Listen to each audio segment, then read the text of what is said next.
Bonjour à tous, ravi de vous retrouver dans Décideurs Seniors pour un thème cette semaine qui fait parfois polémique. Senior et permis de conduire, danger réel ou pas? Voici la question que nous allons nous poser dans cette émission.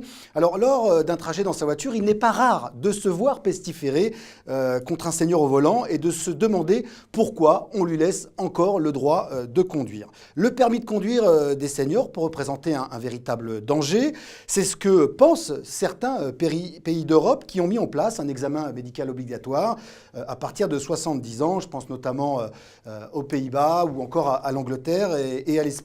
70 ans, donc je disais, afin d'évaluer la capacité à conduire. Donc une sorte de nouveau permis de conduire à partir de cet âge-là. Alors en France, cette mesure peut être considérée comme discriminatoire. C'est une question que je pose à Jean-Marie Vettel, qu'on a l'habitude de recevoir dans notre émission, médecin gériatre, et qui adore ce genre de thème. Et c'est la raison pour laquelle je vous pose cette question. C'est discriminatoire en France ou pas, Jean-Marie ?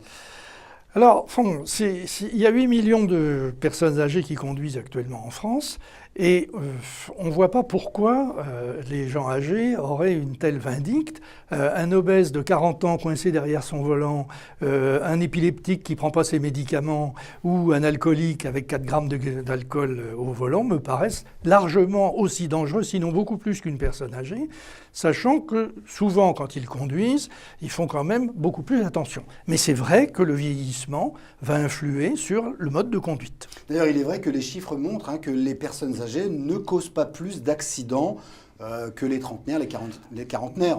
Non, et il faut bien aussi se dire, et ça tout le monde doit y penser, que la rupture du lien social, c'est quelque chose d'extrêmement dangereux pour les personnes âgées, qu'il faut absolument qu'elles puissent se déplacer, que souvent les handicaps physiques font qu'ils n'ont pas un périmètre de marche très important, qu'ils ont absolument besoin de leur voiture. Mais en même temps, c'est vrai qu'on ne peut pas accepter des dangers publics.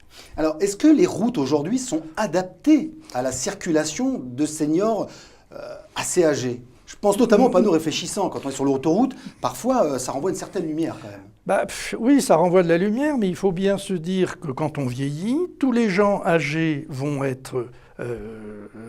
en tout cas vont avoir une baisse d'acuité visuelle, et en particulier, il leur faut 20% de luminosité en plus. Donc les panneaux réfléchissants, au moins ils risquent de bien les voir, alors que sinon ils ne les verraient pas bien. On sait aussi que quand on vieillit, on entend moins bien. On sait aussi qu'on a un rachis cervical qui marche moins bien pour tourner la tête. Et donc c'est des éléments qu'il faut prendre en compte pour la conduite automobile des gens âgés. Et les routes, c'est les mêmes que de 7 à 97 ans. Est-ce qu'il y a des routes qu'on devrait interdire ?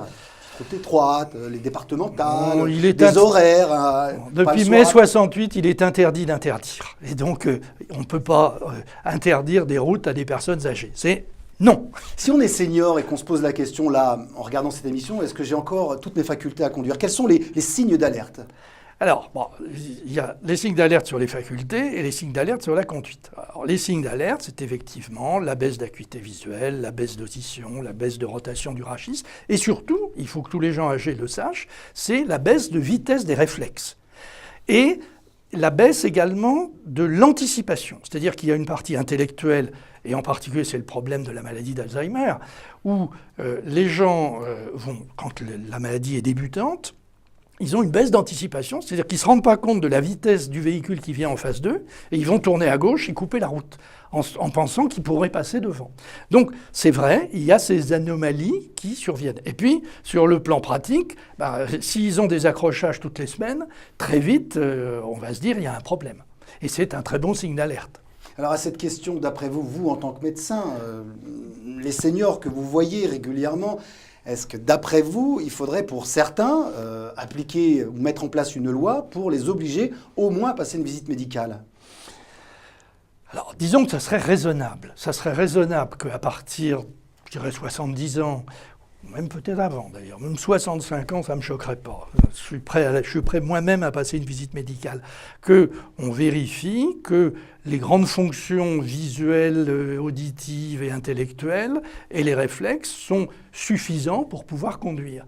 Alors, faut-il que ce soit une simple recommandation ou faut-il en faire une loi ? Et quand on fait une loi, comment on la fait respecter ? Il est vrai que certains pays d'Europe, à partir d'un certain âge, exigent des visites médicales à répétition pour être sûr qu'on a encore la faculté de le faire. En France, ça a toujours été refusé.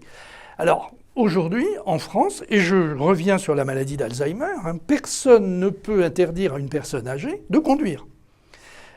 Même quelqu'un qui a une maladie d'Alzheimer. Ça n'est que si la personne est sous tutelle, que là, on pourra lui retirer son permis de conduire.